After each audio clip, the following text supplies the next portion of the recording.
बिस्मिल्लाहिर्रहमानिर्रहीम, अस्सलाम वालेकुम, सुबह खैर। आप देख रहे हैं एक्सप्रेसो, मैं हूं हिना आदिल और मैं हूं अली अनीक सैयद। उम्मीद आप खैर आफियत से होंगे और आपका वीकेंड शानदार गुजरा होगा। और इस वीक को अच्छा बनाने के लिए हम हाजिर हैं जनाब।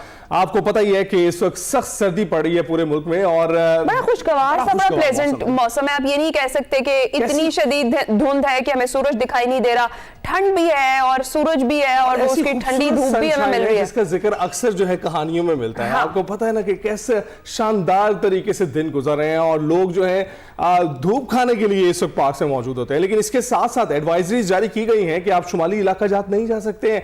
25 से 27 तक वहां शदीद बारिशें और बर्फबारी होने का इम्कान है। और उनकी जो मकामी इंतजामिया है उन्होंने भी एडवाइजरी जारी कर दी है। खासकर उन्होंने बताया है उन लोगों को जो पहले से वहां पर मौजूद हैं कि वो इस दौरान बाहर मत निकले अगर कोई जरूरी काम नहीं है। तो इसके लिए जरूरी है कि यही धूप सेंगे। आप बिल्कुल शिमाली इलाका जात में जाने की जो फिलहाल कोशिश ना करें, क्योंकि वहां पर जब जरूरत से ज्यादा लोग चले जाते हैं या फिर कैपेसिटी से ज्यादा गाड़ियां वहां एंटर हो जाती हैं तो फिर मुश्किलात आपके लिए और हमारे लिए खड़ी हो जाती है। वो बिल्कुल, और कितनी मुश्किल से वहां से लोगों को किस तरीके से निकाला गया, रेस्क्यू किया गया। जनाब, मौसम वैसे तो है कि सूरज की बात हमने की, सनशाइन की बात की, लेकिन क्रिकेट पर अगर हम देखें तो काले बादल से छाए हुए हैं। और अगर हम ये कहें कि आईसीसी नहीं, इसको इंडियन क्रिकेट काउंसिल कहना बेहतर होगा तो ये भी दुरुस्त होगा, क्योंकि आईसीसी ने बांग्लादेश को मेरिट के खिलाफ वर्ल्ड कप से बाहर कर दिया है और इसी चीज का खदशा था और यही सोचा जा रहा था कि यही फैसला इनकी जानिब से एक्सपेक्ट भी किया जा रहा था। और मेगा इवेंट में बांग्लादेश की जगह स्कॉटलैंड को अब शामिल कर लिया गया है। आईसीसी ने एलामिये में यह कहा है कि भारत में बांग्लादेशी खिलाड़ियों को कोई खतरा नहीं था। बांग्लादेश को हर किस्म की सिक्योरिटी की भी यकीन दहानी कराई गई। बांग्लादेश क्रिकेट बोर्ड को अपने मुतालबे पर नजरसानी के लिए एक रोज भी दिया गया था और जवाब ना देने पर आईसीसी को यह अहम फैसला लेने का इख्तियार था।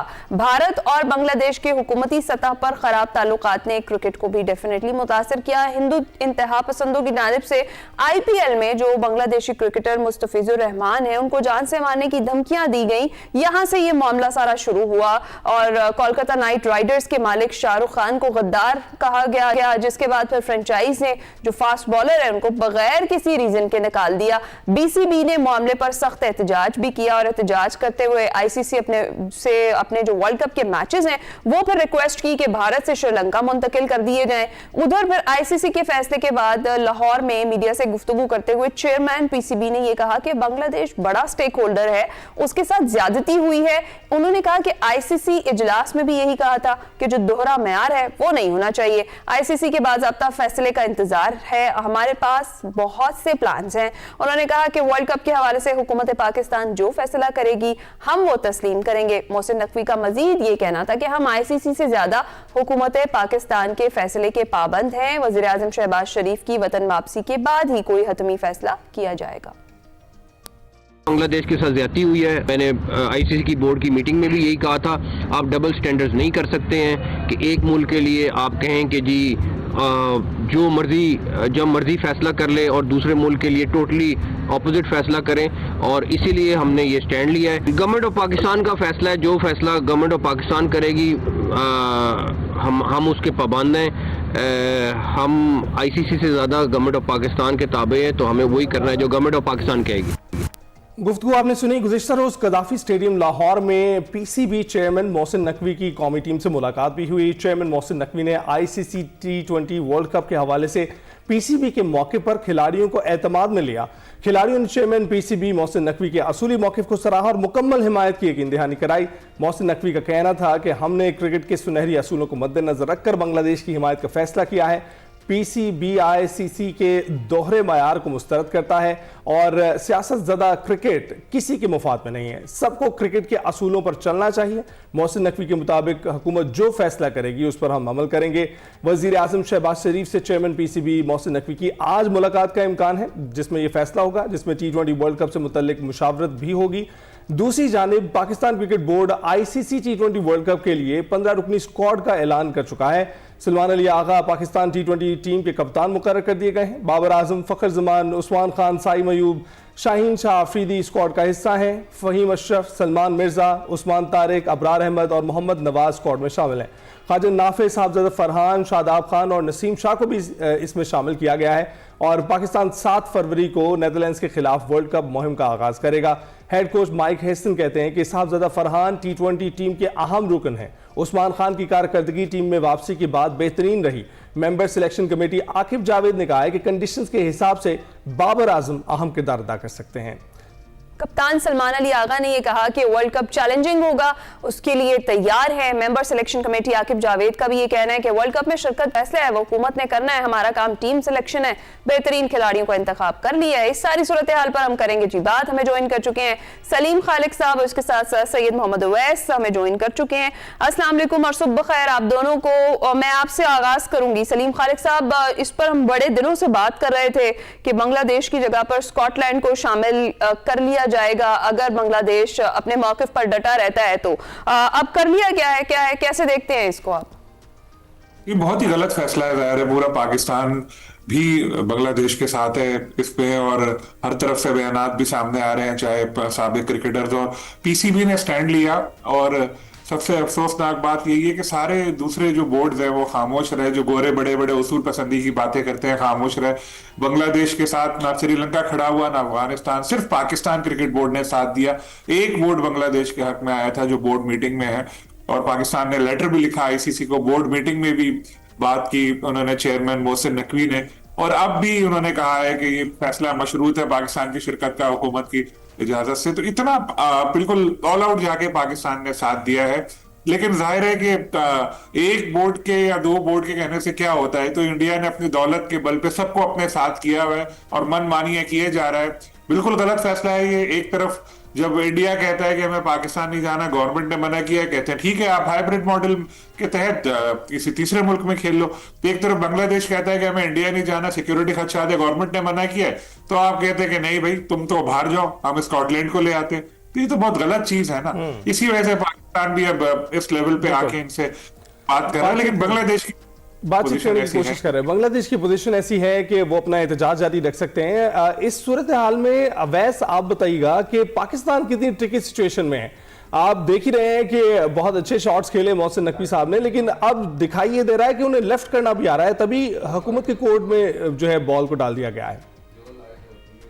आप देखें अभी सलीम भी बात कर रहे थे कि अनफॉर्चुनेट सिनेरियो है। जब आप क्रिकेट की बात करते हैं हम कहते हैं जेंटलमैन गेम है, और आपने ही जब हम दूसरे नेशंस की बात करते हैं सबसे पहले इंग्लैंड ने इसको स्टार्ट किया।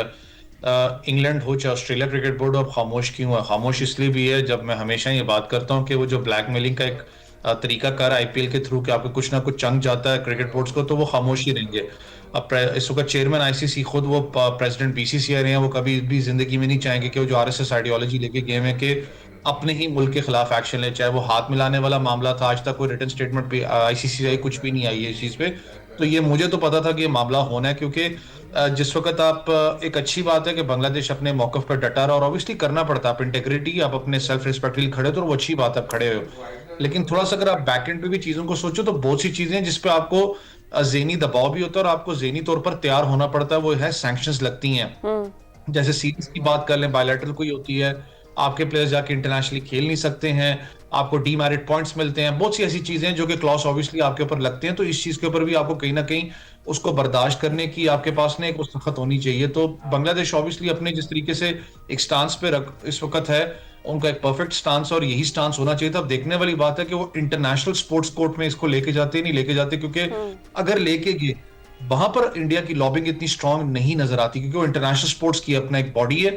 उसमें अब देखने वाली बात है क्या होता है। पाकिस्तान की जो आपने बात की, जो 14 रुकनी ममालिक थे जिन्होंने इसके लिए वोट किया था कि बांग्लादेश को रिप्लेस किया जाए, उसमें से बांग्लादेश और पाकिस्तान ही वाहिद थे जिन्होंने कहा नहीं आप करें, बाकी जितने मुल्क हैं उन्होंने कहा जी रिप्लेस कर दिया जाए। मैंने पहले ही कहा वो जो एक लॉबिंग सिस्टम है, मोनोपोली जो आप खेलते हो, वो तो सबको पता था ये मामला होना है। मैं सिर्फ इस चीज का इंतजार कर रहा हूँ कि आज आप लोग अगर हमारे साथ कर रहे थे, पाकिस्तान के साथ किया, बांग्लादेश के साथ किया, कल को इंशाल्लाह आप लोग जिस वक्त इंग्लैंड और ऑस्ट्रेलिया के साथ करोगे तो वो क्या कहेंगे?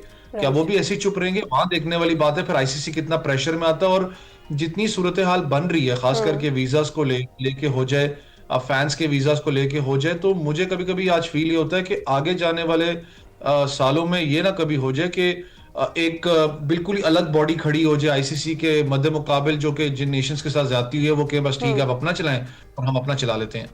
बिल्कुल आप सही कह रहे हैं। अच्छा सलीम खालिक साहब, अब अगर देखा जाए तो अब सारी तवज्जो टूर्नामेंट से पहले तो पाकिस्तान पर शिफ्ट हो गई है कि क्या फैसला किया जाएगा। जिस तरह से अभी ओवैस ने भी जिक्र किया कि अभी तक का हमारा बड़ा राइट डिसीजन था, जिस तरह से हमने बांग्लादेश को सपोर्ट भी किया, साथ खड़े भी रहे। आगे का डिसीजन जो है वो अभी पेंडिंग है और मोहसिन नकवी साहब ये कह रहे हैं कि वो वज़ीर आज़म साहब से मिलेंगे और फिर उसके बाद जो हुकूमत फैसला करेगी उसको साथ लेकर चलेंगे। आपको क्या लगता है, क्या मुतवक्के फैसला होगा पाकिस्तान की जानिब से? पहले तो हमें ये जो स्टांस है बड़ा सख्त नजर आ रहा था कि शायद ऐसा ही होगा कि फौरी तौर पर हम भी क्विट कर जाएंगे, लेकिन अभी थोड़ी सी सूरत हाल तब्दील दिखाई दे रही है। देखिए, पाकिस्तान जितना कुछ कर सकता था वो पाकिस्तान ने किया, बल्कि उससे ज्यादा किया। किसी और की हिम्मत नहीं हुई आईसीसी को लेटर लिखने की, किसी और हिम्मत नहीं हुई आईसीसी मीटिंग में बात करने की, किसी और की हिम्मत नहीं हुई पब्लिकली बांग्लादेश की हिमायत करने की। सिर्फ पाकिस्तान बांग्लादेश के साथ खड़ा हुआ और अभी भी पाकिस्तान ये बात कर रहा है इस तरह की। तो जितना कुछ पाकिस्तान कर सकता था उसने किया। अगर मैं क्रिकेटिंग पॉइंट ऑफ व्यू से देखूं तो चूंकि हमारे मैचेस तो वैसे ही हाइब्रिड मॉडल के तहत आईसीसी ने इंडिया से मुंतकिल कर दिए थे श्रीलंका, तो अब हमारे पास बहुत मुश्किल होगा हमारे लिए कि हम इवेंट का बॉयकॉट करें, क्योंकि हमारे मैच इंडिया में हो भी नहीं रहे, श्रीलंका में हो रहे। लेकिन चूंकि जिस तरह मोहसिन साहब ने कहा कि ये मामला जो है हुकूमत के कोर्ट में जा चुका है, अब जो है देखते हैं कि गवर्नमेंट क्या फैसला लेती है। पाकिस्तान क्रिकेट बोर्ड तो बिल्कुल चाहता है क्रिकेट टीम भेजना, जाहिर है उसने इसीलिए स्क्वाड का ऐलान किया है। लेकिन अगर गवर्नमेंट कह दे कि नहीं जी आप टीम ना भेजें बांग्लादेश से इजहार यकजहती के लिए, तो जाहिर है पीसीबी को तो उसकी मानना पड़ेगी। तो इस वक्त सिचुएशन कुछ इस तरह की लग रही है। अब हुकूमत देखें आज क्या फैसला करती है। अच्छा, तो सलीम खालिक साहब, आपको लगता है चलें ये फैसला तो हमारी हुकूमत करेगी और जो बेहतर होगा उस तरफ जाया जाएगा, जिस तरह अभी ओवैस ने जिक्र किया कि अब इंटरनेशनल स्पोर्ट्स कोड की तरफ जा सकते हैं वो लोग, तो आपको क्या लगता है वहां से तो डेफिनेटली डिफरेंट फैसला होगा अगर होता है और अगर वहां अप्रोच किया जाता है तो? देखिए, आलमी सालिसी अदालत में जाने का तो इख्तियार है उनके पास, लेकिन जो कल उनकी मीडिया कमेटी के जो सरबराह का स्टेटमेंट में पढ़ रहा था उसमें उन्होंने कहा था कि हम इस मामले को मजीद आगे नहीं बढ़ाना चाहते। हमारी क्रिकेट टीम वर्ल्ड कप खेलने बिल्कुल जाना चाहती थी, लेकिन हमें गवर्नमेंट ने रोक दिया कि इंडिया में सिक्योरिटी कंसर्न है, हम नहीं गए। अब ये मामला हमारी तरफ से खत्म है। गालिबन बांग्लादेश क्रिकेट बोर्ड भी अब ये चाहता है कि इसको आगे ना बढ़ाए लड़ाई को, क्योंकि उन्होंने देख लिया कि उनकी बात तो कोई सुनने को तैयार है नहीं। तो अब वो चाह रहे हैं कि ज्यादा फाइनेंशियल जो लॉसेस हैं और ना हो उनको, तो उस चीज से बचें, कहीं और कोई सैंक्शंस वगैरह ना लग जाए, कोई जुर्माना ना लग जाए, कुछ ये ना हो। तो वो तो सब शायद यही चीज सलीम साहब अवैस से भी पूछते हैं आप ही की बात कि जैसे कि सलीम साहब कह रहे हैं कि जो कुछ पाकिस्तान कर सकता था वोटिंग के दौरान साथ खड़े होकर उन्होंने अपना किरदार निभा दिया है। आपको लगता है अवैस और कोई किरदार निभाना भी बाकी है? देखिए, अगर आप रियलिटी चेक पे आए तो आई गेस जितना पाकिस्तान क्रिकेट बोर्ड कर सकता था फ्रंट फेस पे तो खेला ना पाकिस्तान क्रिकेट बोर्ड ने। आईसीसी की मीटिंग के अंदर पाकिस्तानी वाहिद मुल्क था जिसने इनका साथ भी दिया और वो बात भी उन्होंने की है। इसके अलावा आपके पास कोई आज सच कोई ऑप्शन है नहीं। पाकिस्तान पहले ही आपको पता है न्यूट्रल वेन्यू पे खेल रहा है, तो वो फिर एक सेकंड कमांड कोई चीज होती नहीं है कि जिसमें आप एक ऑब्जेक्शन उठा सके। हाँ, ये जरूर आप ऑब्जेक्शन उठाते हो कि आपने एक मुल्क के साथ जाती की, जो कि खुद भी मोहसिन नकवी साहब कह चुके हैं इसके बारे में। और जिस तरीके से मोहसिन नकवी साहब ठीक है, कुछ पॉजिटिविटी भी होती है क्रिकेट बोर्ड के अंदर, हम अपनी बात करते हैं, कुछ नेगेटिविटी भी होती है, लेकिन ये बात माननी वाली है कि जो दो साल देखा पाकिस्तान क्रिकेट बोर्ड को बड़ा पॉजिटिव लेके चले वर्ल्ड मैप के ऊपर। मैं क्रिकेट मैप की बात कर रहा हूँ, बड़ा पॉजिटिव लेके वो चले, चाहे वो आईसीसी के अंदर लॉबिंग हो, चाहे पाकिस्तान को न्यूट्रल वेन्यू पे खिलाना हो। आपको पता है श्रीलंका में जो हमारी वुमेन्स टीम थी वो भी श्रीलंका में खेली थी। सबसे बड़ी इस वक्त जो मेरे लिए ऐसा क्रिकेट फैन ही होती है कि इनके लिए सबसे बड़ी मौत ये होगी इंडिया के लिए कि अल्लाह करे कि आपकी टीम जीते और आपकी टीम फाइनल इनसे 6 इनके श्रीलंका में करवाए। इनके लिए सबसे बड़ी मौत ही होनी है, इनके लिए सबसे बड़ा झटका ही होना है। तो ये बड़ा एक इंपॉर्टेंट होगा कि पाकिस्तान इस वक्त खास करके जितना भी ये प्रेशराइज हो चुके हैं, मामलात हो चुके हैं, चाहे वीजास को लेके हो, चाहे बांग्लादेश वाले मामलात हो, तो ये प्रेशर कहीं ना कहीं प्लेयर्स भी बिल्ड कर रहे होते हैं कि यार हमने परफॉर्म करना है इस दफा, तवक्को बहुत ज्यादा है, जो मामलात हो चुके हैं आईसीसी को हमने करारा जवाब इंडिया को देना है। तो let's hope for the best कि अल्लाह करे हमारी टीम अच्छा परफॉर्म करे। जरूर शिकायत तो है स्क्वाड से, लेकिन टीम यही है, इसी को बैकअप करना है और अल्लाह करे कि अच्छा पॉजिटिव रिजल्ट निकालें। राइट। अच्छा सलीम खालिक साहब, अब जरा ओवैस ने स्क्वाड का जिक्र कर दिया है तो इस पर भी आ जाते हैं। क्या लगता है आपको कौन कौन दुरुस्त हुआ है शामिल और किस किस को होना चाहिए था जो नहीं है? सबसे ज्यादा बात तो हारिस रऊफ के ऊपर ही हो रही है, लेकिन अनफॉर्चुनेटली जो आईसीसी के इवेंट्स होते हैं उनमें जो इंपॉर्टेंट मौके होते हैं वहां हारिस की बॉल पे ज्यादा रन बन जाते हैं, इसलिए शायकीन की नजर में वो विलन है। और शायद टीम मैनेजमेंट में भी कुछ लोग यही कहते हैं कि यार ये जो अहम मौके हैं उसमें ये चल नहीं पाता। तो इसलिए बाहर हुए नसीम को प्रेफरेंस दी गई है। हालांकि अगर हम नसीम को भी देखें तो नसीम की भी जो रिसेंटली परफॉर्मेंस चली आ रही है कोई इतनी एक्स्ट्रा ऑर्डिनरी नहीं है। रिसेंट परफॉर्मेंस पे अगर हम जाए तो शायद हारिस बेहतर इंतखाब साबित यूं हो सकते थे कि भी बिग बैश में भी आपने देखा कि सबसे ज्यादा विकेटें उन्होंने ली थी फाइनल से पहले तक। तो उनकी उधर परफॉर्मेंस अच्छी थी, फॉर्म अच्छी थी, लेकिन अब लोग ये कह सकते हैं कि जी वो पिचेस अलग है, श्रीलंकन पिचेस अलग है। लेकिन फिर भी हारिस का ये है कि उनसे शुरू में ही ओवर करवा दें तो अच्छा है, या मिडिल एंड में जब आप लेकर आते हैं ना तो वो थोड़ा फंस जाते हैं कि एक ओवर में 20 रन भी चाहिए हो तो फिर हारिस की गारंटी नहीं होती कि वो बचा लेंगे। एक तासुर सामने आया है, थोड़ा प्रेशर बवाके पे। उसके अलावा बैटिंग लाइन में देखें तो बाबर को शामिल करने पे काफी लोग क्रिटिसाइज कर रहे हैं, लेकिन मेरा उनसे ये सवाल है कि चलो बाबर को अगर हम निकाल दें तो किसको लेकर आए? 50% बाबर हमारे पास कोई नहीं है। बिग बैश में चले उनके पास टैलेंट ज्यादा है, बहुत कुछ था, तो उन्होंने कर लिए जो डिसीजन था कि बाबर को शायद फाइनल में बिठा भी देते फाइनल से पहले वाले मैच में। पाकिस्तान टीम में हमारे पास इतने ऑप्शंस ही नहीं है, कभी कभी तो हमारे लिए 20 ओवर खेलना ही मुश्किल हो जाते हैं। इसलिए बाबर जो आए वो ठीक है। स्पिनर्स पे बहुत ज्यादा एनएसआर किया गया है, काफी सारे स्पिनर्स हैं। क्या 2 स्पेशलिस्ट स्पिनर्स खिलाएंगे? ये चीज मुझे तो नहीं लगती। फिर ऑलराउंडर बहुत ज्यादा आ जाएंगे, स्पेशलिस्ट बैट्समैन बहुत कम है। विकेट कीपर हमारे जो 3 प्लेयर्स के आगे विकेट कीपर लिखा है वो तीनों पार्ट टाइमर है।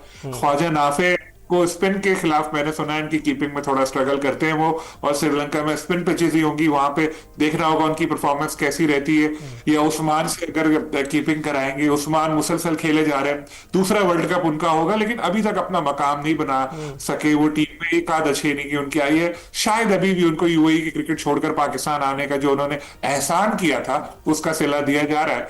तो ओवरऑल अगर हम देखें तो जो हमारे टॉप प्लेयर हैं बाबर, और उसके बाद बॉलिंग में हमारे पास शाहीन होंगे, साहबजादा फरहान से भी उम्मीदें होंगी, क्योंकि आज के जो 2 साल के 3 साल के जो 2 साल के अगर हम देखें ज्यादा छक्के जिसने लगाया उसमें वो शामिल है टॉप बैटर्स में। इसी तरह साइम अयूब से बहुत ज्यादा उम्मीदें होंगी हमें। और अगर हम देखें तो सलमान भी कोशिश कर रहे हैं कैप्टन के अपने गेम में थोड़ी तब्दीली लेकर आए, और स्पिनर्स भी अच्छे हैं, बट टीम कॉम्बिनेशन कैसे बना के कैसे मैदान में उतारनी है हम देखें, हमारी बेस्ट यही हो सकती है। बिल्कुल ठीक। अवैस, आप क्या कहेंगे स्क्वाड के बारे में? देखिए, मैंने कहा ना ऑब्वियसली टीम अपनी है, बैकअप तो करना, लेकिन शिकायत सबसे बड़ी ये है, चले अगर आप बॉलिंग यूनिट पे इस वक्त आ जाते हैं तो आपके पास 3 प्रीमियम फास्ट बॉलर्स आप साथ लेके जा रहे हैं, जो कि मैं जेनन पेस बैटरी की बात कर रहा हूँ। नसीम शाह 2022 के बाद आपको पता है सच नसीम शाह आपको नजर नहीं, अल्लाह करे कि वो वही नसीम शाह नजर आए जो कि 2022 में हमें नजर आए थे। शाहीन शाह अफरीदी आपको पता है इस वक्त 100% फिट नहीं है, उनका बिग बैश के अंदर भी वो नजर आपको आया कि फिटनेस का इशू, पर फॉर्म उनकी ज्यादा डिप हुई है। सलमान मिर्जा की बात करें, वो एक ऐसा लड़का है जिसने परफॉर्म करके आपको दिया, इनके एब्सेंस के अंदर भी आपको पता है उसने परफॉर्म करके दिया है। बात होती है जब आप रियलिटी पे आए तो आपके पास 3 पेस बैटरी तो है, लेकिन जब डेथ ओवर्स की बात आती है उसमें आपके पास कौन सा बॉलर है जो कि डेथ ओवर्स के अंदर आपको जाके सपोर्ट करेगा? हारिस रऊफ, मुझे पता है वो जो पिछला मैच था उसकी वजह से ऑब्वियसली वो खमियाजा भुगत रहे हैं, लेकिन वो डेथ ओवर का एक बॉलर था आपके पास मौजूद था। इन सब से बेहतर आपके पास एक ऑप्शन था, वो था अब्बास अफरीदी का। अच्छा। उसका कसूर क्या है मुझे आज तक ये नहीं समझ आई, चाहे सुफियान की बात करें चाहे अब्बास अफरीदी की बात करें, वो उनका कसूर बेचारों का क्या था? आपके पास एक स्पेशलिस्ट डेथ ओवर का बॉलर तो आपके पास अब्बास अफरीदी की शक्ल में आ सकता था, और साथ में लॉन्ग हैंडल बैटिंग के अंदर भी वो यूज कर लेता है। वसीम जूनियर के हवाले से भी यही कहा जा रहा है कि उनका क्या कसूर था? देखिए, दानियाल की अगर बात करूं, जो दानियाल को आई गेस बहुत अर्ली था पाकिस्तान टीम में लेके आना, बहुत से लोग बात कर रहे थे, मुझे पता है उसने काफी अच्छी परफॉर्मेंस दी थी राइजिंग स्टार जो एशिया कप था उसके अंदर, लेकिन वर्ल्ड कप का प्रेशर डिफरेंट होता है। क्या उसको आपने उस पूल ऑफ क्रिकेट में रखा हुआ था? आपने नहीं रखा हुआ था, बैकअप के ऊपर हमने काम नहीं किया। अगर आप बैटिंग के अंदर आ जाते हैं, आपने श्रीलंका में मैचेस खेलने हैं, जो कि आपको पता है इस चीज में भी कि बहुत से मैचेस आपके 15-12 शायद 10 ओवर का मैच हो, क्योंकि बारिश जोन सी कहीं ना कहीं बीच में मुदाखलत करेगी। वहां पर आपका बैटिंग जोन सा स्टांस क्या होना चाहिए? अभी तक अगर बैटिंग ऑर्डर को निकाल के देखें तो समझ में नहीं आता। बाबर आजम की आप बात, ठीक है बड़े प्लेयर है, सारे मामलात हैं, लेकिन एक चीज समझनी पड़ेगी कि बाबर इस वक्त आउट ऑफ फॉर्म है, मुझे पता है। अच्छा, इस पर जो मेंबर सिलेक्शन कमेटी है आकिब जावेद, उन्होंने ये कहा है कि कंडीशंस के हिसाब से बाबर आजम अहम किरदार अदा कर सकते हैं। उन्होंने मजीद क्या कहा, पहले वो सुनते हैं फिर आपकी टेक लेते हैं इसके ऊपर। श्रीलंका में हो सकती है, उस हिसाब से आप देखते हैं कि एक प्लेयर की वैल्यू क्या है।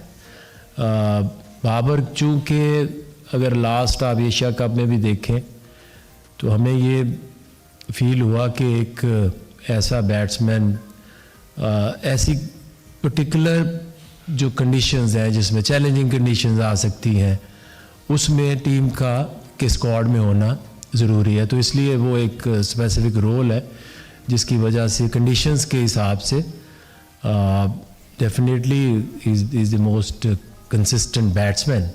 तो आपको कई दफ़ा ऐसे प्लेयर्स को टीम का हिस्सा बनाना पड़ता है। गुफ्तगू आपने सुनी, तो अवैस बताइएगा कि ठीक कह रहे हैं, कंडीशंस के एतबार से अहम किरदार अदा कर सकते हैं बाबर आजम? देखिए, अगर बैटिंग की बात करें तो मैं खुद भी चाहता हूं कि सेमनेस ना हो। एटलीस्ट आपके पास एक बैट्समैन बीच में मौजूद हो जो कि आके थोड़ा सा इनिंग्स को ग्राफ्ट करे। बाबर आजम ठीक है मौजूद है, लेकिन सबसे बड़ा जो मेरे लिए सवाल पाकिस्तान क्रिकेट बोर्ड से ये था कि पाकिस्तान क्रिकेट बोर्ड, बाबर आजम और सिडनी सिक्सर्स में अंडरस्टैंडिंग क्या थी?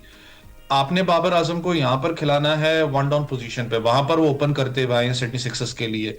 दूसरा, कल एक नया कुछ उन्होंने कहा, माइक हैसन ने कहा हमारे लिए बाबर आजम के नए प्लान्स हैं। आई डोंट नो कि उनको वन डाउन पे खिलाया जाता है, मिडिल ऑर्डर पे खिलाया जाता है। अगर आप मिडिल ऑर्डर पे लेके आते हैं तो फखर जमान कहां पर बैटिंग करेंगे? अगर आप बैटिंग के ऑर्डर की चले बात कर लेना, आपके पास साहिबजादा फरहान मौजूद है, आपके पास साइम अयूब मौजूद है, जो कि साइम अयूब भी कंसिस्टेंटली परफॉर्म नहीं कर रहे थे। आपको अभी भी उनको बीपीएल में देखें परफॉर्म नहीं कर रहे थे। उसके अलावा आपके पास बाबर आजम आगे, सलमान अली आगा खुद कहां बैटिंग करेंगे? वो जितना फ्लोट करते हुए आए हैं वो खुद समझ में नहीं आ रही स्टेबिलिटी मेरी कहां पर होगी। उन्होंने जिस दिन इनिंग्स खेली, आपकी वाली बात है कि अब टीम अपनी है तो डेफिनेटली सपोर्ट तो हमें करना पड़ेगा, लेकिन वाकई शिकायतें तो बहुत सारी हम सबकी हैं। सलीम खालिद साहब, क्विकली आपकी क्या टेक है इस पर? जो बाबर आजम वाला भी हमने सुनवाया है कि क्या कह रहे थे आकिब जावेद साहब?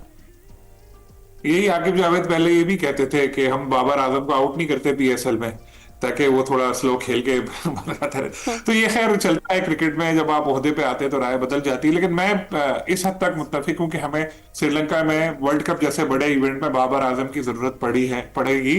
तो ये दुरुस्त फैसला है उनको लेकर जाने का। आई होप कि वो भी जो इतना ज्यादा क्रिटिसिज्म उनके ऊपर आ रहा है वो खत्म करेंगे और एक नए रूप में नजर आएंगे उनको शायद, वरना फिर ये आखिरी वर्ल्ड कप हो एटलीस्ट T20 की हद तो चाहिए बिल्कुल ऑल आउट जाकर खेलें और अपना एक एग्रेसिव बैटिंग करें, जो अगर चाहें तो अपना जो दिफाई। बिल्कुल ठीक सलीम साहब, एग्रेसिव क्रिकेट के बारे में तो आई एग्री विद यू। मेरा ख्याल है you have a valid point. बहुत बहुत शुक्रिया अपना तज्जिया पेश किए। अवैस, आपका भी बहुत शुक्रिया। अभी हम ब्रेक पर जाएंगे।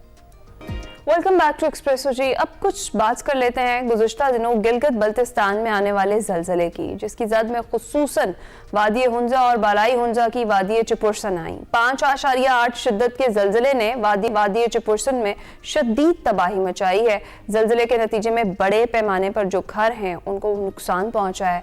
यहाँ तक कि बाज़ देहात में एक भी घर अब रहने के काबिल नहीं रहा है।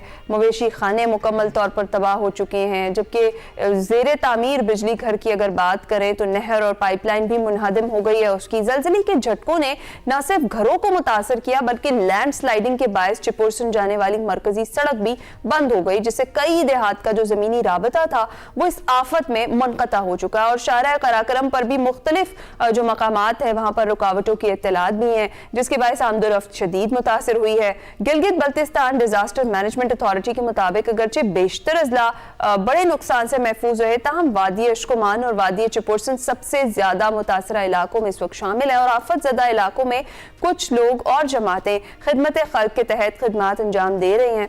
मजीद इसी हवाले से हमने बात करनी है और बात करने के लिए disaster expert doctor Sediqullah bag हमारे साथ मौजूद है। बहुत बहुत शुक्रिया डॉक्टर साहब हमें ज्वाइन करने के लिए। सबसे पहले हम जानना चाहेंगे आपसे, यूं तो पूरे मुल्क में सर्द मौसम है, लेकिन वहां पेशगोई की गई है कि 25 से 27 के दौरान भी जो मजीद बारिशें हो सकती हैं, स्नोफॉल हो सकती है। क्या सूरत हाल है वहां पाकिस्तानियों की?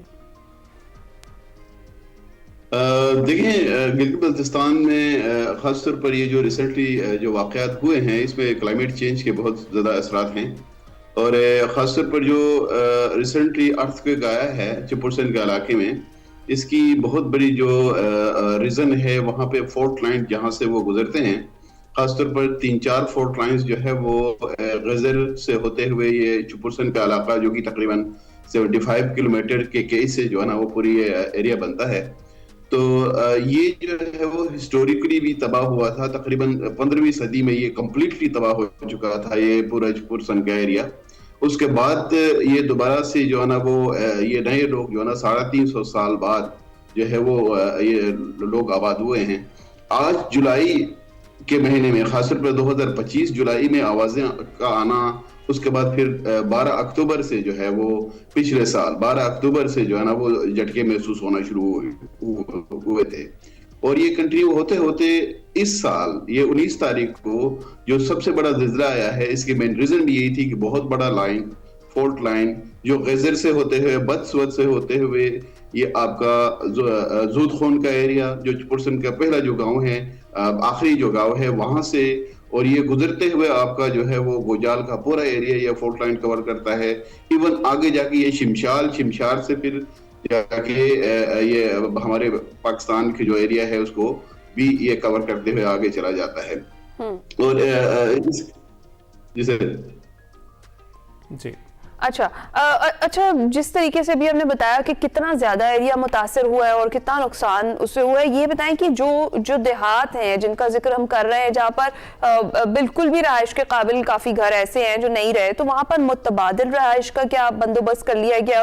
और ये कि वो जो ज़ेरे तामीर बिजली घर है जिसको नुकसान पहुंचा है, उसके मुस्तकबिल के मंसूबे पर तो नहीं असर इससे पड़ेगा, या फिर ऐसा है कि ये जो नुकसान है इसको रिपेयर करके और फिर इससे काम लिया जाए? देखिए, जितने तकरीबन 6-7 जो विलेजेस हैं उस पूरे एरिया में, और तकरीबन 5000 की जो पॉपुलेशन है वो डिस्ट्रीब्यूटेड है डिफरेंट विलेजेस के अंदर। ये लोग रहते थे पहले, लेकिन इस जिलजिले की वजह से जाहिर बात है उनको जो है ना वो घरों से, उनके बहुत सारे घर जो है ना वो तबाह हो गए हैं, तो उनको टेंट्स में रहने पड़े हैं। लेकिन टेंट्स का भी एक मसला ये है कि ऊपर से सर्दियां भी हैं, टेंट पे नहीं रहा जा सकता, तो वो एक बहुत बड़ी यहाँ पे एक प्रॉब्लम आ गई है। और दूसरा बिजली घर की जो बात करते हैं, जाहिर बात है बिजली घर, ये पानी, बिजली तो हर उस विलेज के लिए चाहिए जो अपनी जिंदगी, रोजमर्रा जिंदगी की चीजें आगे बढ़ाने के लिए। उसके नुकसानात जो है ना वो काफी हद तक बहुत ज्यादा हो गए हैं, लेकिन मेरा नहीं ख्याल कि इतनी जल्दी बहाल हो सकेगा, इसलिए कि जाहिर बात है बिजली घर के लिए जो आपने वाटर चैनल निकाला था वो तकरीबन तबाह हो गया है, और साथ में बिजली घर का दोबारा से बहाल होना, उसके लिए बहुत रिसोर्सेज चाहिए, टाइम चाहिए, और साथ में जो है ना वो पैसों की भी जरूरत होगी ये सारी चीजें बहाल करने के लिए। और इतनी आसानी से जो है ना यहाँ पे बिजली का बहाल होना थोड़ा सा मेरे लिए अंदेशा है। बिल्कुल। अच्छा, तो ऐसे कुदरती जब सानहात वाक़या होते हैं, आपको लगता है रियासत और उसके साथ साथ जो इदारे हैं मुआशरे, उसकी जिम्मेदारियां क्या होती हैं, और इस वक्त क्या जिम्मेदारी आपको अदा करते हुए वो दिखाई दे रहे हैं? कोई इमरजेंसी प्लान दिखाई दे रहा है? देखें, ये जब जुलाई 2025 में ये एक्टिविटी स्टार्ट हुई थी, यहाँ से आवाजें आना शुरू हुई थी, तो हमारे इदारों को, हम लोगों को चाहिए था कि वहां पे कम से कम अर्ली वार्निंग सिस्टम लगा लेते और लोगों को इन्फॉर्म कर देते। जुलाई और आज जनवरी, तकरीबन 8 महीने गुजर गए थे। 8 महीने में बहुत कुछ हो सकता था। लोगों को एवेकुएट करना, इससे पहले लोगों को इन्फॉर्म करना कि इस तरह की कोई सानिहा होने वाला है, तो आवाजें आ जाती हैं। तो इसका मतलब ये कि अर्ली वार्निंग सिस्टम आपके पास इतना थोड़ी बहुत हो लोकल लेवल पे, ताकि लोग जो है ना वो अपने घरों से निकल सेफ जगह पे जा सके और ताकि नुकसान कम से कम हो। बहुत शुक्रिया डॉक्टर सदीकुल्लाह बेग साहब हमारे साथ मौजूद थे और बात कर रहे थे। आप अपने इन बहन भाइयों की जो इस आफत में फंसे हुए हैं मदद कर सकते हैं जनाब। उसके लिए एक IBAN नंबर हमारी स्क्रीन पर इस वक्त आप देख सकते हैं। अगर आपने इंटरनेशनली कहीं से इनको हेल्प आउट करना है, सपोर्ट करना है, तो ये इधर अपनी डोनेशंस भेज सकते हैं। इसके साथ साथ ईजी पैसा अकाउंट का एक नंबर है 0355 4369756, ये नंबर है, इस पर आप अपनी डोनेशंस भेज सकते हैं। और इस तरह के मौक़ों में वाकई रियासत इदारों के साथ साथ हमारी अपनी खुद की भी जिम्मेदारियां होती हैं जो हमें अदा करनी चाहिए, और ऐसे में अपने बहन भाइयों को सपोर्ट करना चाहिए। अभी हम ब्रेक पर जाएंगे। Welcome back. शो के आगाज में हमने जिक्र किया था मौसम का, और उम्मीद है कि आप उससे लुत्फअंदोज तो हो रहे होंगे, लेकिन एडवाइजरीज का खास ख्याल रखें। महकमा मौसमियात ने 27 जनवरी तक बलोचिस्तान और खैबर पख्तूनख्वा में मगरबी हवाओं के जो नए सिलसिले की आमद के बायस मुल्क के मुख्तलिफ इलाकों में मजीद बारिश और बर्फबारी के इम्कान का इजहार किया है। और मगरबी हवाओं का सिलसिला रात से मुल्क के मगरबी इलाकों में दाखिल हो चुका है। PDMA कहता है कि बारिशों और बर्फबारी के बायस बलाई इजला में लैंड स्लाइडिंग और बर्फानी तोदे गिरने का भी खतरा है। बलूचिस्तान, गिलगित बल्तिस्तान, कश्मीर, खैबर पख्तूनख्वा, इस्लामाबाद, मरी और गलियात में बारिश और पहाड़ी इलाकों में बर्फबारी की तवक्को है। पंजाब के जो मुख्तलिफ इलाके हैं उनमें वक्फे वक्फे से बारिश हो सकती है। मलका कोसार मरी में सयाहों की बड़ी तादाद ने हसीन नज़ारों से लुत्फानंदोज होने के लिए मरी का रुख कर लिया है। इस पर अपडेट लेते हैं। आगा ज़हीर अब्बास, डिप्टी कमिश्नर मरी, इस वक्त हमारे साथ मौजूद हैं। आगा साहब, बहुत बहुत शुक्रिया हमें ज्वाइन करने के लिए। गुड मॉर्निंग, कैसे हैं आप? जी थैंक यू वेरी मच। जी खैरियत। आगा साहब, सबसे पहले तो हम ये जानना चाह रहे हैं कि एक बार फिर से जैसे ये एडवाइजरी आती है स्नोफॉल की या रेनफॉल की, तो हमारे जो सयाह हैं वो बजाय इसके कि वो रुक जाएं, वो फौरन रुक कर लेते हैं मरी का। और पिछले दिनों में हमने देखा जिस तरीके से लोगों को हेल्प आउट किया गया, क्योंकि कैपेसिटी से ज्यादा गाड़ियां जब एंटर हो जाती हैं तो फिर डेफिनेटली स्टक हो जाते हैं लोग। तो अभी आप क्या कहेंगे, मजीद लोग रुक कर रहे हैं, उनके लिए क्या हिदायत हैं? जी जैसे आप बता रहे हैं, ये एक्चुअली स्नो का पड़ना या मौसम की खराबी मैटर नहीं करता, जो हमारी ट्रैफिक सेंस है वो मैटर करती है। यहाँ पे मोस्टली जो लोग आते हैं वो छोटी गाड़ी में आते हैं और उनको स्नोफॉल के दौरान गाड़ी चलाने का जो एक तरीका है वो नहीं आता।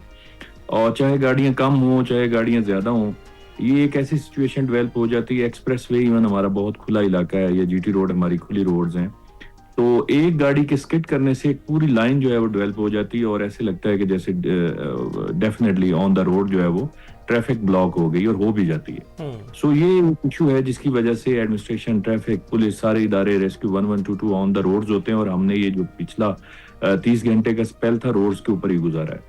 तो इस तरह की जो ट्रैफिक है वो मुश्किलात पैदा करती। अदरवाइज ट्रैफिक का आना, लोगों का आना कोई मसला नहीं, उनको हैंडल करना हमारे लिए अल्हम्दुलिल्लाह। तो अगर सब ऐसी सिचुएशन को कैसे हैंडल किया जाता है फिर? क्या ड्राइवर्स के लिए खुसूसी तौर पर कुछ गाड़ी चलाने के हवाले से कुछ हिदायत होती हैं, कुछ टिप्स होती हैं जो पहले ही उनके साथ शेयर अगर कर दी जाए, क्योंकि मोस्टली लोग ऐसा ही अपनी प्राइवेट व्हीकल पर ही सफर करते हैं?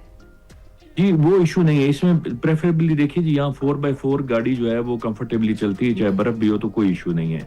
लेकिन छोटी गाड़ियां जो जिनकी कैपेसिटी जो है अमूमन जो है आम हालात में भी उस तरह से नहीं होती, वो उनको यहाँ पे लाना, पुरानी गाड़ियों को लाना और फिर दोबारा से उसी तरह से जो हमारे यहाँ पे इवन जो हमारी पहली रात यहाँ पे गुजरी है स्नोफॉल की, उसमें भी ऐसी सिचुएशन थी कि जो हमारे टूरिस्ट हैं वो गाड़ियां बंद करके स्टार्ट करके और स्नो के नीचे जो है उन्होंने वहां पे वो गाड़ियां पार्क की हुई थी। तो इस तरह की सिचुएशन जिसको हमने सबको 1 बाय 1 जो है हर जगह से गाड़ियों को दूर करवाया, तो इस तरह की सिचुएशन फिर वो उसी तरह की खुदा न खासा सिचुएशन पैदा कर सकती है जैसे कि पहले पैदा हुई। तो अगर साहब कोई एडवाइजरी पहले से आप जारी कर दें इन लोगों को जो ये छोटी गाड़ियों में दाखिला कर रहे हैं, उनको मना किया जाए, दाखिल होने से पहले ही रोक दिया जाए, कोई ऐसी सूरत हाल पैदा की जाए?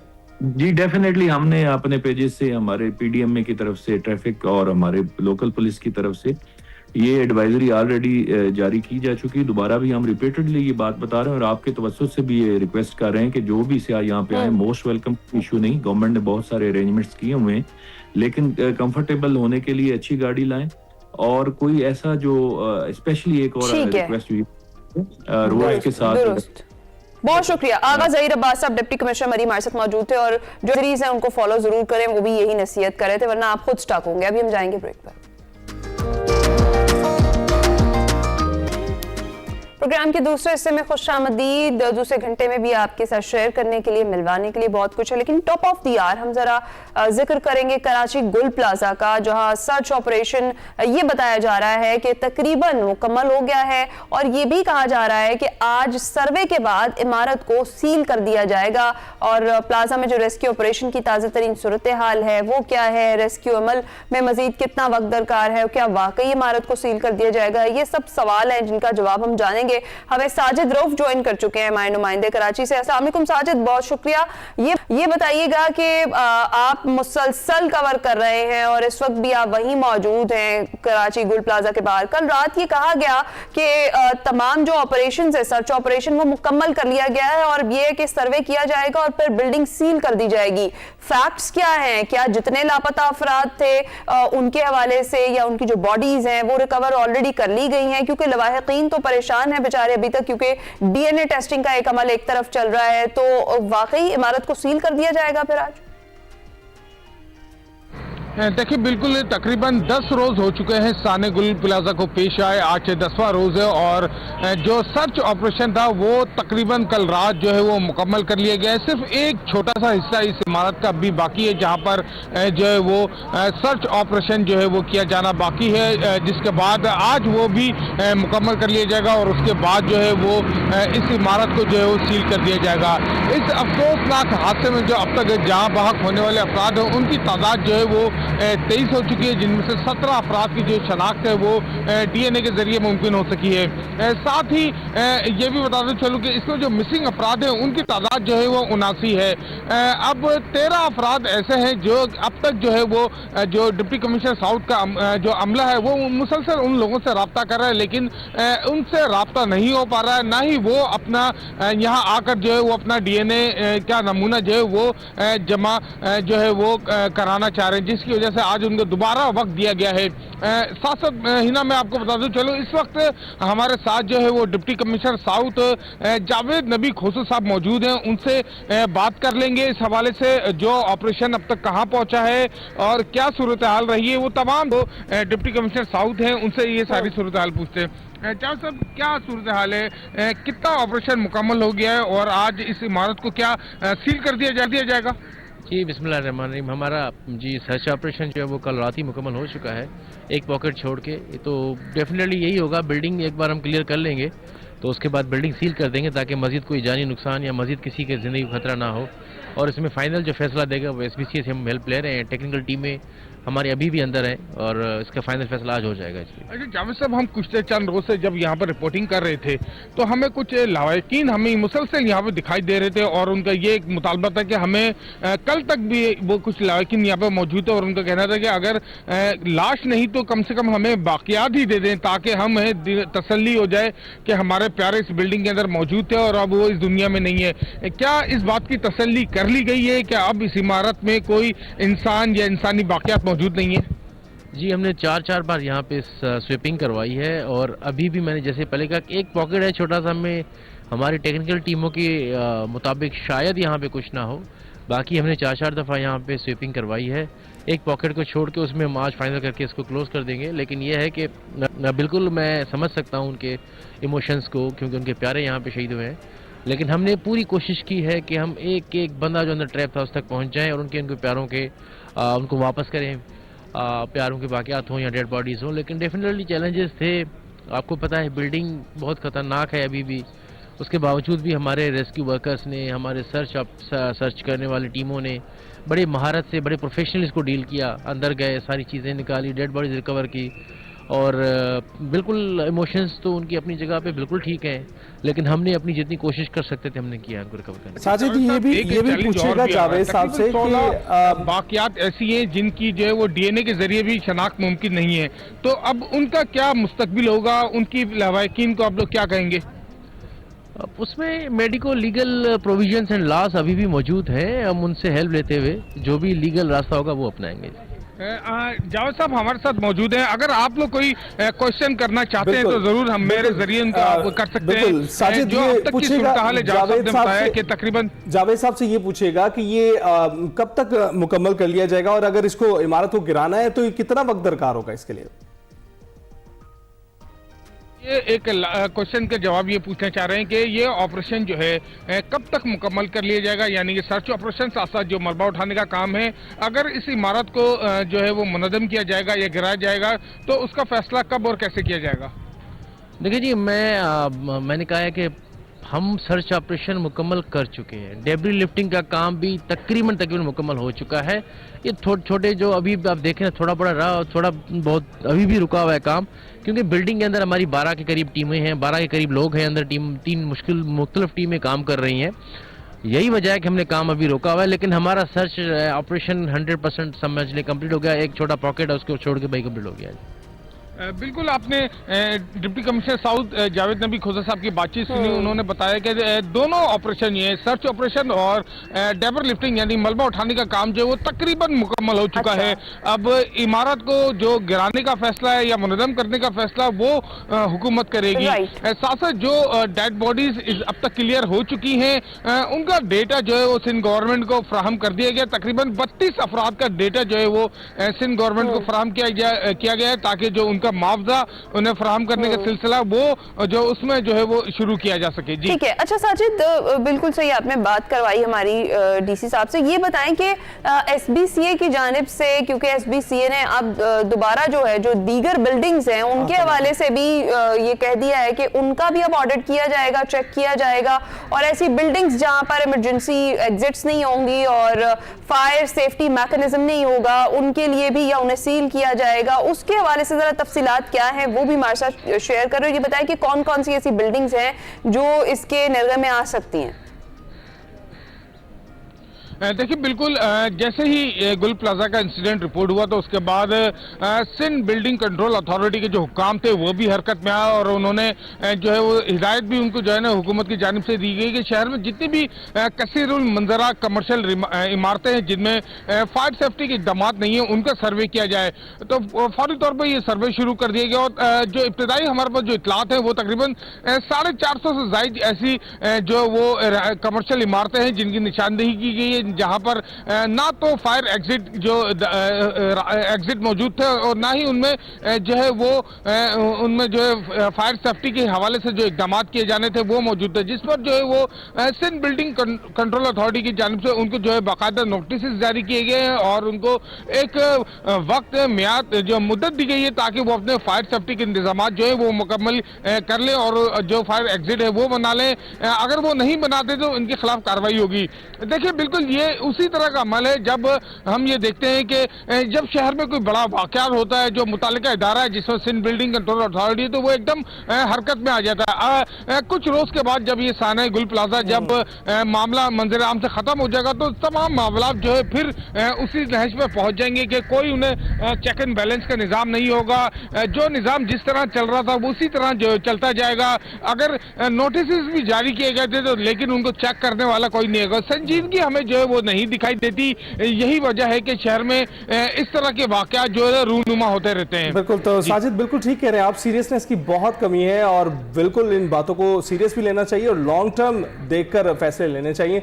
अच्छा, ये बताइएगा कि तीन अतराफ से ये जो गुल प्लाजा था यहाँ पर सड़कें मौजूद थी, लेकिन एक जानिब एक और प्लाजा मुल्हिका प्लाजा मौजूद था जिसकी दीवार को नुकसान पहुंचा था, उसकी बुनियादों को मजबूत करने के लिए कोई इकदाम किए गए हैं? देखिए, बिल्कुल जो इस गुल प्लाजा से जो मुतसिल रंपा प्लाजा थे उसकी बैरूनी दीवार उसको नुकसान पहुंचा था जिसे फौरी तौर पर जो है वो सील कर दिया गया था। अब क्योंकि पहला बुनियादी काम था गुल प्लाजा की इमारत को सर्च करना, उसका जो मलबा उठाने का काम था वो मुकम्मल करना। अब जहां तक हुकाम का कहना है कि ये काम मुकम्मल कर लिया गया, उसके बाद जब रिंपा प्लाजा की जो बैरूनी दीवार थी उसका जायजा लिया जाएगा, या तो फिर उसको मुरम्मत की जाएगी या उसके हवाले से कुछ और फैसला किया जाएगा। लेकिन बाज़ाहिर अब तक उस हवाले से कोई फैसला नहीं किया गया है। गुल प्लाजा की इमारत के हवाले से एक मुतफ़िका फैसला कर लिया जाएगा, उसके बाद जो है वो फिर रिंपा प्लाजा की जो दीवार थी उस हवाले से यकीनन कोई ना कोई फैसला जरूर किया जाएगा। ठीक है, बहुत शुक्रिया साजिद रऊफ हमारे साथ मौजूद थे, तफसीलन आगाह कर रहे थे कराची गुल प्लाजा में रेस्क्यू ऑपरेशन जो है वो कहां तक पहुंचा है उस हवाले से हमने बात की। अभी हम ब्रेक पर जाएंगे। Welcome back. आज एक्सप्रेसो में हम आपको मिलवाएंगे एक छोटी सी मगर इंतहाई बासलाहियत मुसन्निफा से जिनकी लिखी हुई किताब रीबॉर्न महज एक तहरीर नहीं बल्कि एक फिक्री सफ़र है। ऐसा सफ़र जो पढ़ने वाले को अपनी रोज़मर्रा ज़िंदगी, अपने फैसलों और इस तर्ज हयात पर सवाल उठाने पर मजबूर करता है जो हम बरसों से बिला सोचे समझे अपनाए हुए हैं। ये किताब उस सर्वाइवल पर सवाल करती है जिसे हमने खुद पर लाजिम कर लिया है और साथ ही कारी को दोबारा उसके ईमान, उसकी रूह और उसके असल मकसद से जोड़ने की कोशिश करती है। रीबॉर्न में एक नौजवान जहन के वो सवालात झलकते हैं जो उम्र की कैद से आज़ाद हैं, वो सवालात जो हर उस शख्स के दिल में कभी ना कभी जन्म लेते हैं जो सोचने की हिम्मत रखता है। यही वजह है कि ये किताब किसी एक उम्र, तबके या पस मंज़र तक महदूद नहीं है, बल्कि हर उस कारी के लिए है जो खुद को समझना, खुद से दोबारा जुड़ना चाहता है। मजीद इस किताब की मुसन्निफ़ा सलवा अमीन हमारे साथ मौजूद हैं, उन्हीं से इसके बारे में जान लेते हैं। अस्सलाम वालेकुम, गुड मॉर्निंग सलवा, कैसी हैं आप? वालेकुम अस्सलाम, अल्हम्दुलिल्लाह। सलवा, सबसे पहले हम किताब की तरफ तो आते हैं, हम थोड़ा सा सलवा के बारे में भी जानना चाहते हैं कि सलवा को कैसे राइटर बनने का शौक पैदा हुआ। क्या इससे पहले भी कोई आपकी तहरीरें हैं जो पब्लिश हुई, या फिर ये ही पहली तहरीर है? और आपको कब ख्याल आया कि आप लिख सकती हैं और आपके जो आइडियाज़ हैं, जो ख्यालात हैं, उन्हें आप तहरीर कर सकती हैं? ये मेरी ऑफिशियली पहली तहरीर जो है पब्लिश हुई है, और ये पब्लिश इस तरह हुई कि पहले मैं लिखती थी, बट इट वाज लाइक कि मैं कच्चा पक्का लिख रही थी। तो टाइम लगता है एक चीज़ को पकने में, एक पेस बनने में, एक ख्याल को बुनने में। तो इसी तरह जब वो ख्याल मेरा पक्का हुआ, वो बुन गया, और मुझे लगा कि अब मुझे फेथ की लाइट को थोड़ा छोड़ना चाहिए, रिफ्लेक्ट करना चाहिए और लोगों तक ये बात पहुँचानी चाहिए, तो तब मैंने अपनी ये बुक पब्लिश की। और अभी मैं कॉलेज में हूँ। राइट सलवा, कॉलेज में रहते हुए आपने किताब लिख दी है। अब अमूमन कोई ना कोई कहानी जुड़ी होती है लिखने के हवाले से, कोई तस्वीर कशी करने के हवाले से, म्यूज़िक बनाने के हवाले से। लोग अमूमन कुछ जो महरूमी अपनी ज़िंदगी में फ़ील करते हैं उसको जो है कैनवस में, लफ्ज़ों में ढालने की कोशिश करते हैं, मौसीकी में ढालने की कोशिश करते हैं। ऐसी कोई कहानी आपके साथ मौजूद है? जी बिल्कुल, ये कहानी भी ऐसी है जैसे कि आपने कहा मौसीकी में डालने की कोशिश करते हैं, उसी तरह एज अ बिलीवर मैंने अपना बिलीफ डालने की कोशिश की है और लोगों को भी इसी बात पे प्रोवोक किया है कि वो अपने बिलीफ पे रिफ्लेक्ट करें। अच्छा, तो सलवा, हम जानना चाहते हैं कि रीबॉर्न का बुनियादी ऑब्जेक्टिव क्या है और इसका थीम क्या है? बेसिकली कैसे डिफाइन करेंगे इसे आप? इसका थीम बेसिकली वो क्वेश्चंस अराइज कर रहा है जो एक यंग माइंड में आजकल की जनरेशन में आ रहे हैं, और स्पिरिचुअली रिवॉल्व करता है। ये ऐसा नहीं है कि एक ही, बज़ाहिर तो फेथ एक लफ्ज़ है, लेकिन मैंने इसको जर्नी में बयान करने की कोशिश की है। और ऐसा नहीं कि सिर्फ बिलीफ के अराउंड ही रिवॉल्व कर रहा है, बल्कि सबके वो रिफ्लेक्ट किए गए हैं बिलीफ जो आजकल लोगों के हैं, जैसे कि सोसाइटल बिलीफ्स किस किस के हैं और क्यों होते हैं, और इस पर हमें रिफ्लेक्ट करना चाहिए कि नहीं करना चाहिए। सिमिलरली इस तरह चंद करैक्टर्स हैं उस बुक में। राइट, तो सलवा ये बताइएगा कि आपके इर्द गिर्द कोई सपोर्ट सिस्टम मौजूद है जिसने आपको मदद दी इस सारे सिलसिले में? जी बिल्कुल, सपोर्ट सिस्टम तो फैमिली होती है, और मेरी पूरी फैमिली ने जो है बहुत साथ दिया इस चीज़ में। ऑब्वियसली उन्होंने रिव्यू किया मेरे ड्राफ्ट्स को, और जो गलतियां मैं ठीक कर सकती थी, जो सजेशंस मुझे मिली, वो मैंने कंसीडर कर ली। अच्छा, तो सलवा बताइए कितना टाइम लगा आपको? डेफिनेटली आपने कहा कि ख्याल होता है, फिर उसे बुनना पड़ता है, और फिर जब आप श्योर हो जाते हैं कि अब ये जो चीज़ है जिसके बारे में मैंने सोचा था, ये जो मेरा ख्याल था, इसको मैं वाकई कोई और भी इसको पढ़ सकता है और उसे इसकी समझ आ सकती है, तो इसमें टाइम लगता है। तो आपको कितना टाइम लगा? मुझे अमूमन लगे थे कोई 2 महीने। पहले ये ख्याल आया, फिर उसके बाद मैंने इस ख्याल को लिखना शुरू किया, उसको लिखने में 1 महीना लगा। उसके बाद ऑब्वियसली आगे ड्राफ्ट्स बनते रहते हैं, करेक्शंस होती रहती हैं, तो इस तरह मुझे महीने लगते हैं। राइट, तो ये बताएं टारगेट ऑडियंस आपकी क्या थी? आपने किन को जहन में रखकर लिखा है? मेरी टारगेट ऑडियंस मेरी एज की थी, लेकिन ये बुक सब एज ग्रुप के लिए, लेकिन मैंने टारगेट किया था अपने एज ग्रुप को। अच्छा, तो मुझे ये बताएं सलवा, जिस तरह से ये जो आपने कहा कि एक यंग जो जनरेशन है, उनके कुछ सवालात हैं जो स्पिरिचुअली कुछ उनके साथ जुड़े होते हैं, या फिर वो उसके इर्द गिर्द घूमते हैं सवाल, और फिर उसके हवाले से क्या आपने इसमें जो शऊर है वो भी कुछ फराहम किया है? जो उनके जवाबात हैं उन सवालों के उठने वाले, वो उस तरीके से भी इस पर बात हुई है इस बुक में? जी बिल्कुल, मैंने उस पर भी थोड़ी रोशनी डालने की कोशिश की है, लेकिन वो रोशनी मेरी ऑब्जर्वेशंस की है। बाकी प्रोवोक तो कर सकता है एक माइंड को, और उसकी अपनी ऑब्जर्वेशंस बन सकती है मेरे से मुख्तलिफ। तो सलवा ये बताइएगा कि बहुत से लोग रूहानी तौर पर बहुत मजबूत होते हैं, और कुछ जो ज़्यादातर लोग जो दूर होते हैं उनकी रहनुमाई के लिए मौजूद रहते हैं। आपको लगता है इसमें वो रहनुमाई मौजूद है इस किताब में? और जिस तरह से आप स्पिरिचुअली कनेक्शन फील करती हैं, ये पढ़ने के बाद लोग कारीन जो होंगे वो भी फील कर सकेंगे? मुझे लगता है कि अगर वो पूरे फोकस के साथ उसको पढ़ेंगे और ऐसी किताब लेंगे जिस पे उन्हें लगता है कि इमेजिनेशन बिल्ड करके उन्हें पढ़ना चाहिए और अपने ही वाक़यात से उसको थोड़ा सा करना चाहिए, आपस में उसको कंट्रास्ट करना रिलेट करना चाहिए। तो मुझे लगता है कि उस हवाले से वो रिफ्लेक्ट कर सकते हैं और बेशक उसमें ऐसे ही सवाल आते हैं जो आज की जनरेशन उठाती है और मैंने अपनी तरफ से पूरी कोशिश की है कि मैं उनके जवाबात भी बीच में सिचुएशंस के थ्रू कह दूं। अरे वाह, बहुत शुक्रिया। सलवा अमीन हमारी यंग मुसन्निफ़ साथ मौजूद थी और रीबॉर्न में उन्होंने जो लिखा है वो हम उनसे डिस्कस कर रहे थे। और आज के इस दौर में अली, जब हम कुतुबीनी से बहुत दूर होते जा रहे हैं, हमारी यूथ भी हमें दूर ही दिखाई देती है, उसमें ऐसे लोग, ऐसे बच्चे, ऐसे हमारी यंग जनरेशन जो लिख रही है और अपने जैसी एज के जो मसाइल हैं उन्हें डिस्कस कर रही है, ये तो वाकई काबिल तहसीन बात है कि मौजू के साथ जो टाइटल है वो कितना खूबसूरती से जुड़ता है और कनेक्शन उसका मौजूद है। तो रीबॉर्न का मतलब तो ये हुआ कि री इन्वेंट योरसेल्फ, किसी तरह से इसी जिंदगी में दोबारा से जन्म लेना बहुत खूबसूरत है। एग्जैक्टली ऐसा ही। अभी हम ब्रेक पर जाएंगे।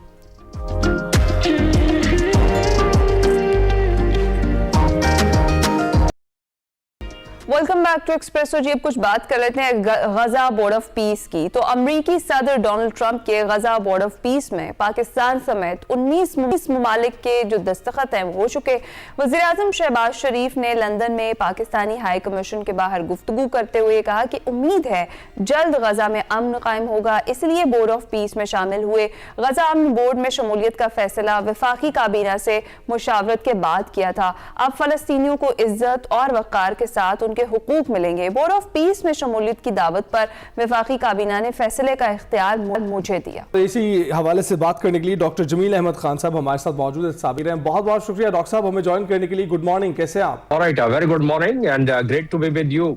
Great to be with you as well sir. सबसे पहले ये बताइएगा, हम एक पैटर्न से चलते हैं, पाकिस्तान की शमूलियत पर बाद में बात करते हैं, पहले ये बोर्ड ऑफ पीस पर हम बात करते हैं। यहाँ पर हमें बड़ी बड़ी ताकतें इस बोर्ड ऑफ पीस से में शमूलियत से कतराती हुई दिखाई दे रही हैं। उसमें चाइना शामिल नहीं है, रशिया शामिल नहीं है, कनाडा तक शामिल नहीं है। और अभी जो एक लफ्जी गोलाबारी जारी है अमेरिका के जो सदर और जो कनाडा के वजीर आज़म हैं उनके हवाले से जो सामने आ रही है, आपको क्या सिचुएशन बनती हुई नजर आ रही है? बड़ी बड़ी ताकतें तो दूर बैठी है इस पीस के बोर्ड से।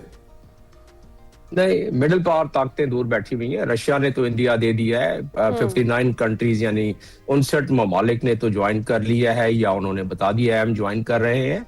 सिर्फ एक कनाडा है जिसकी इन्विटेशन विड्रा कर ली गई है। मैं समझता हूँ कि ये तासुर गलत है। हाँ, रिलक्टेंस थी, यूके की रिलक्टेंस थी, इसमें बाकी नॉर्वे की रिलक्टेंस थी और उसकी वजह और यूरोपियन कंट्रीज जिनकी की मखासमत चल रही है खास तौर पर डोनाल्ड ट्रंप से और ग्रीनलैंड के हवाले से, तो क्योंकि और ट्रेड टैरिफ के हवाले से, जिसकी वजह से उनकी कदूरतें थोड़ी सी बढ़ गई हैं। लेकिन ये सारी मिडिल पावर कंट्रीज हैं, ये कोई अमेरिका के मुकाबले में इनकी पावर की हैसियत से, अस्करी पावर की हैसियत से, इकोनॉमिक पावर की हैसियत से तो कोई हैसियत नहीं है उस लिहाज से। इसीलिए आप देखते हैं कि डोनाल्ड ट्रंप किस तरह अपने मामलात को और अपने पॉइंट्स को और अपने नुकात को किस तरह उनको डिक्टेट कराते हैं। तो दरअसल ये दुनिया जो है वो ताकत की दुनिया है और इस पर बड़ी किताबें लिखी गई हैं। लेटेस्ट इस पे जो काफी मवाद मौजूद है वो एक बहुत बड़े पॉलिटिकल साइंटिस्ट का मवाद जो जिनका के नाम है मीर शामिर, जिन्होंने पहले भी किताबें काफी लिखी हैं, लेकिन आजकल वो यही बता रहे हैं कि दुनिया में अब जिस तरीके से इंटरनेशनल कानून की पासदारी नहीं की जा रही है, तो वही बात जो हम कहते हैं कि माइट इज राइट, उसी तरफ दुनिया जा रही है जो ताकतवर है। इसलिए कि there is no higher power. अगर कोई मुल्क किसी चीज की खिलाफ वर्जी करता है तो हायर पावर तो सिक्योरिटी काउंसिल है। अब सिक्योरिटी काउंसिल तो किसी मामले में भी जितने कॉन्फ्लिक्ट हैं, दुनिया के बड़े बड़े कॉन्फ्लिक्ट और कॉम्प्लेक्स कॉन्फ्लिक्ट और हिस्टोरिकल कॉन्फ्लिक्ट्स कौन से हैं? फलस्तीन और कश्मीर है। तो दोनों में रेजोल्यूशन पास हो जाते हैं, जो किरदार है वो हमारे सामने ही। अच्छा डॉक्टर साहब, जब हम इस बोर्ड ऑफ पीस की बात करते हैं, जिस तरह से शहबाज शरीफ साहब ने भी कहा कि उम्मीद इसके बाद जल्द जो है वो गजा में अमन कायम होगा, इसीलिए वो पाकिस्तान जो है वो भी इसमें शामिल हुआ है। आपको लगता है कि इस पर, जिस तरह से आपने भी कहा कि जो बड़ी मेजर कंट्रीज हैं उन्होंने साइन भी कर दिए, इसमें शामिल भी हो गए हैं, तो इससे गजा में अमन किस हद तक मुमकिन हो पाएगा और टाइम कितना लेगा? इसको पहले इसके बरक्स एक चीज देख लेते हैं, फिर मैं बताता हूँ कि किस हद तक मुमकिन हो जाएगा इसका। इसके बरक्स अगर ये ना होता तो फिर क्या होता? हाँ। मतलब हमने तो देख लिया कि 4 सिक्योरिटी काउंसिल के रेजोल्यूशन 2023 से लेके, जब से ये मामला शुरू हुआ 7 अक्टूबर से लेके, और ये जब ये सीज फायर हुआ इस अक्टूबर में 25 में, उस वक्त तक 4 रेजोल्यूशन तो वीटो हो गए थे, कोई अमन नहीं आ रहा था। 70,000 से ज्यादा अफराद शहीद हो चुके थे, पूरी गजा को मलबा बना दिया, 80% बिल्डिंगों को, लोग भूख और प्यास से मर रहे थे, पूरा इजराइल ने घेरा तंग कर लिया था और वार्निंग दे दी थी कि जो बाकी लोग बच गए हैं गजा में वो हम उनको दहशतगर्द समझेंगे और उसी लिहाज से एक्शन करेंगे, मतलब उनका मैसेकर कर देते। वो 3 लाख लोगों को तो उन्होंने भून डालना था। अगर ये पीस, ये अगर सीज फायर ना होता, और सीज फायर कराया किसने? सीज फायर अक़वाम मुत्तहिदा, क्योंकि अक़वाम मुत्तहिदा की ताकत क्या है? अक़वाम मुत्तहिदा की ताकत यही ममालिक है ना। सबसे बड़ी ताकत अक़वाम मुत्तहिदा में वीटो पावर की 5 जो वीटो पावर है उसमें से अमेरिका है। अमेरिका है, तो अमेरिका वीटो कर देता था तो फिर किसकी मजाल थी कि वहां रुकवा लेता कत्ल गारत? तो लिहाजा अब आपका जवाब आता है, मैं एक जुमले में कर देता हूँ कि इसके अलावा कोई रास्ता नहीं था, क्योंकि वो जो मजीद 3 लाख अफराद को उन्होंने भून डालना था, कोई रास्ता नहीं था कि कोई ऐसा सिलसिला किया जाए कि ये खून की नदी बहना फिलहाल तो बंद हो, फिर रास्ते तलाश। अब आ जाते हैं बोर्ड ऑफ पीस। यस, इसलिए कि इसका चेयरमैन दुनिया का मजबूत तरीन प्रेसिडेंट, मजबूत तरीन मुल्क का और मजबूत तरीन अस्करी कुव्वत का, अब वही करा सकता है। अगर वो नहीं करा सकता है तो फिर हमने देख लिया OIC का चार्टर, उसमें 16वें पैराग्राफ में प्रियम्बल में दिया हुआ है कि कश्मीर को हर लिहाज, फलस्तीन को हर लिहाज से उसकी हिमायत करेंगे। 18वें आर्टिकल में भी दिया हुआ है, उसमें भी बड़ी मीटिंगें हुई सरबराहान की। ज़ाहिर उनके पास वो ताकत तो नहीं है, तो इसलिए अब एक ताकतवर मुल्क का ताकतवर सदर इसको चेयर कर रहा है और इसका स्ट्रक्चर है पूरा। बिल्कुल डॉक्टर साहब, तो इस वक्त आपको लगता है रीशेप हो रही है सारी सूरत हाल, और आपने जिस तरह पहले सवाल के आंसर में आपने ये कहा कि बड़ी बड़ी ताकतें भी शो कर रही हैं, इंदिया दे रही हैं, अपनी शमूलियत के लिए रजामंदी जाहिर कर रही हैं। बहुत से ममालिक ऐसे हैं, लेकिन दस्तखत करने में और रजामंदी जाहिर करने में फर्क होता है, क्योंकि आप रजामंदी वापस भी ले सकते हैं। और चाइना की बात करें तो चाइना जो है अभी भी UN के साथ खड़ा है, वो उस बॉडी को तस्लीम कर रहा है कि वो जब मौजूद है तो उसके होते हुए एक नई बॉडी खड़ी करने की जरूरत नहीं है, जिसको चेयर भी एक बंदा कर रहा है, जो आप कह रहे ताकतवर तरीन बंदा है, अमेरिका का सदर है, दुनिया का सबसे ज्यादा ताकतवर जो शख्स है। ये जो दूसरी ताकतें ये तो तस्लीम करने से इनकारी हैं। जी हाँ, ये जो आप चाइना का जिक्र कर रहे हैं, चाइना बहुत खामोश पॉलिसी का डिप्लोमेसी करता है, जिसको कहते हैं quite diplomacy.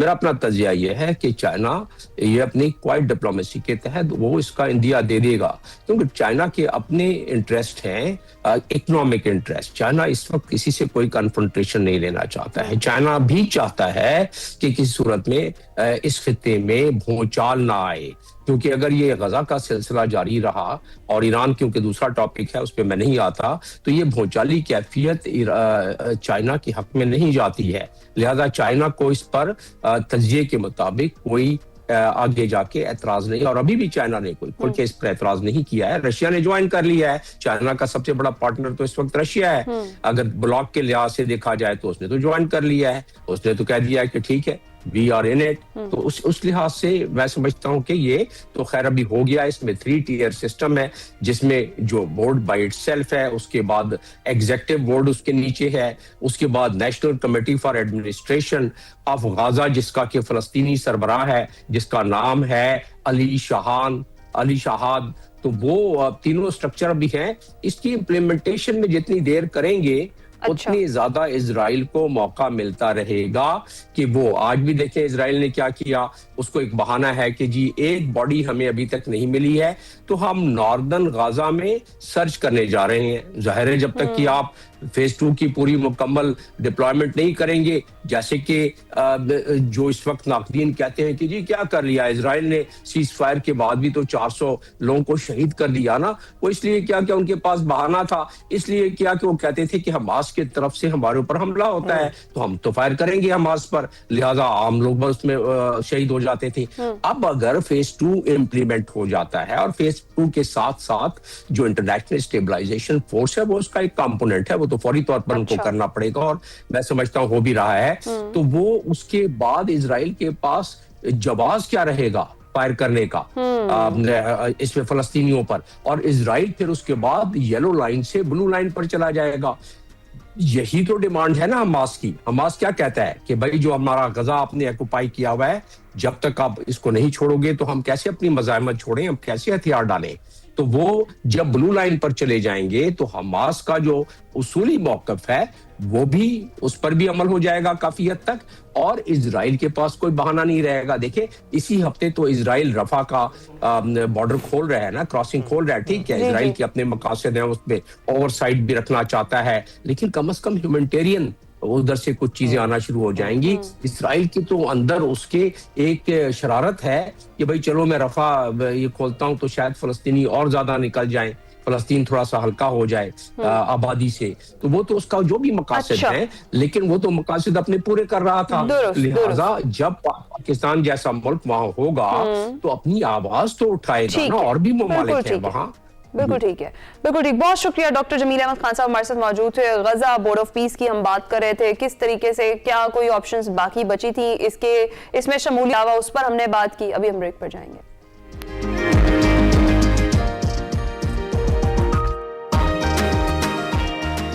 Welcome back. Show के इख्तिताम पर सेगमेंट शामिल करेंगे निकले तेरी तलाश में, जिसमें आज बात हो रही है हसद पर। एक बदतरीन इखलाकी बीमारी है, हसद पर रद्द-ए-अमल क्या देना चाहिए ये देखते हैं। जी हाँ, ये आप देखिए और हमें दीजिए इजाजत। आपसे मुलाकात होगी कल, ख्याल रखिएगा। अल्लाह हाफ़िज़। अल्लाह हाफ़िज़।